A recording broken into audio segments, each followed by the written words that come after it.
Hello everyone, welcome to my channel. Please subscribe and hit the bell icon. Dolores Catania slams RHONJ cast for filming demands. The Real Housewives of New Jersey star Dolores Catania has taken aim at her cast members while the show is on pause. Season 14 of RHONJ was so toxic that certain cast members couldn't be in the same room together. It was one reason the reunion was cancelled following the epic blow-up in the Season 14 finale. However, before the season began filming, Teresa Giudice and Melissa Gorga refused to film together. That extended to their husbands after Melissa and Joe Gorga skipped Teresa's wedding to Louis Ruelas. Last weekend, Dolores was a guest at TootsCon, Two Tees in a Pod Live with Teddy Mellencamp and Tamra Judge, where she addressed a serious problem with the Jersey cast. Dolores Catania slams RHONJ cast members for filming demands. According to People magazine, Dolores hopes the entire cast of The Real Housewives of New Jersey returns, but has no hope it will happen. Dolo has long been Switzerland, but others have drawn battle lines regarding filming, and she's calling them BS. You don't tell your boss who you're gonna work with. Listen, you know what you signed up for, Dolores expressed. While she didn't mention any names aside from Melissa and Teresa, Danielle Cabral and Jennifer Aydin had a physical altercation more than once in Season 14, with both hinting they would not film together anymore. Here's the thing, if you don't want to work with someone that's there, then don't go. You have the choice not to be there. You don't tell NBC, Bravo, who you want on the show and who you don't. You don't do that, she spilled. Despite the shade thrown at her co-stars, Dolores loves them all and continues to be Switzerland, maintaining friendships with all the women in the group. Dolores Catania on The Traitors Season 3.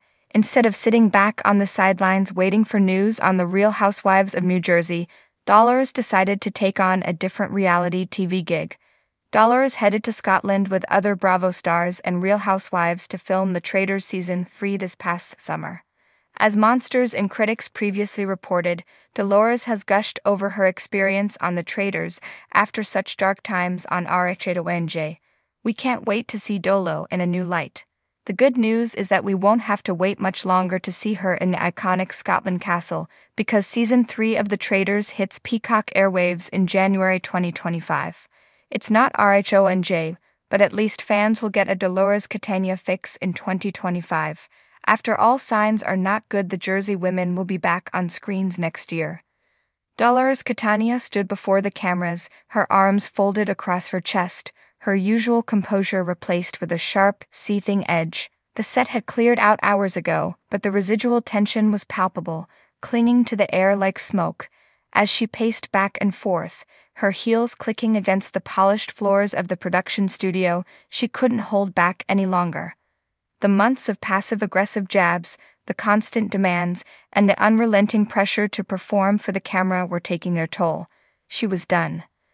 Enough is enough, Dolores muttered under her breath, her words a venomous whisper in the otherwise silent room. When it came to the Real Housewives of New Jersey, Dolores had been through it all. The rumors, the drama, the manipulation. But what had been festering for months, building beneath the surface, was the increasing demands from her co-stars to turn up the heat. At any cost, it wasn't just about drama anymore. No, this was something worse. It was about the performance of it all. Dolores wasn't someone who thrived on manufactured tension. Sure, she'd had her share of explosive moments. Her infamous "I'm not the one" showdown with Teresa Giudice was legendary, but those were born of real emotions, real stakes. This was different. The requests were coming from every direction. We need more drama, Dolores. We need you to bring it this season. They weren't just suggestions, they were demands. A sigh escaped Dolores' lips as she thought back to the recent months of filming. One by one, the women had come to her, almost pleading, asking her to join in on their over-the-top antics. Melissa Gorga had approached her one evening, sitting down next to her at a lavish dinner, her eyes wide with concern. Dolores, you've got to play up the tension with Teresa. The fans want it. You can't be the nice girl forever. Then there was the infamous conversation with Jennifer Aydin, who, after a particularly heated argument at a reunion taping, had pulled Dolores aside and whispered, "If you don't bring the heat this season, people will forget about you. It's all about the drama. The comments, the subtle jabs, the outright manipulation, it was all too much.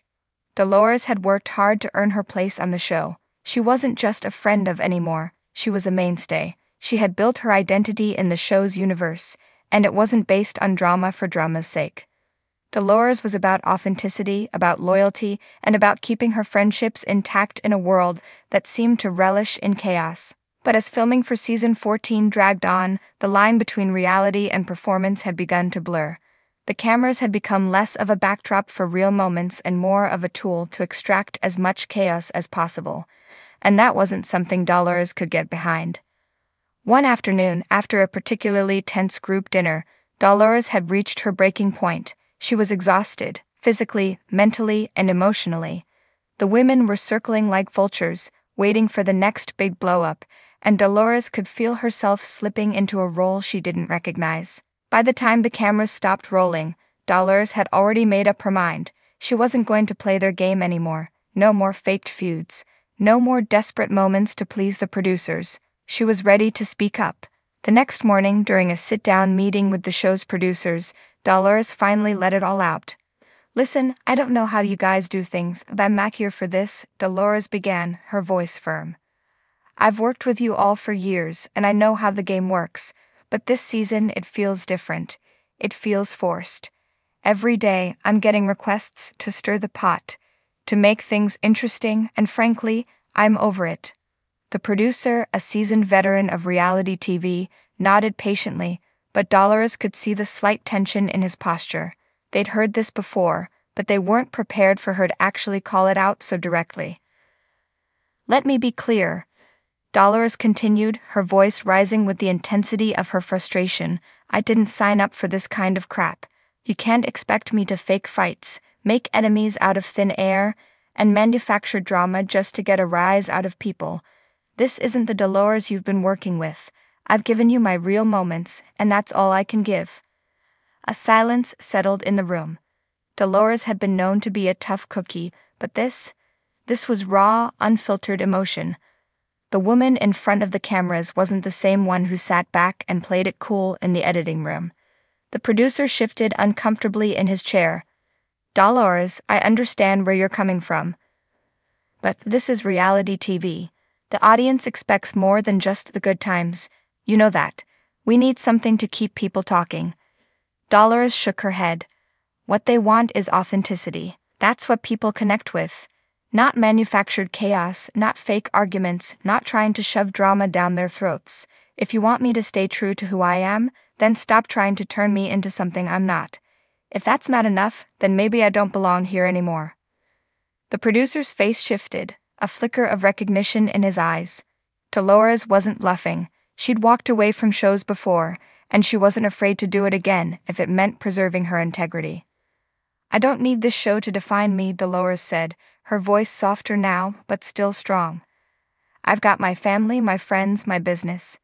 I'm here because I've enjoyed it, because it's been real. But I'm not here to turn into some puppet just to get ratings. I'm better than that."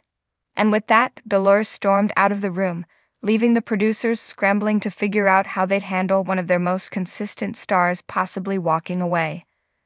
Back at home, Dolores sat on her couch, reflecting on the conversation. She had done it. She had stood up for herself, for the first time in a long while.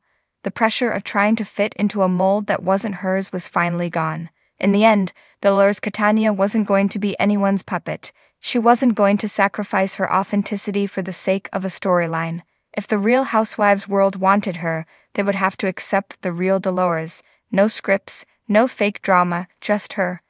And if they couldn't handle that, well, she'd be just fine without them.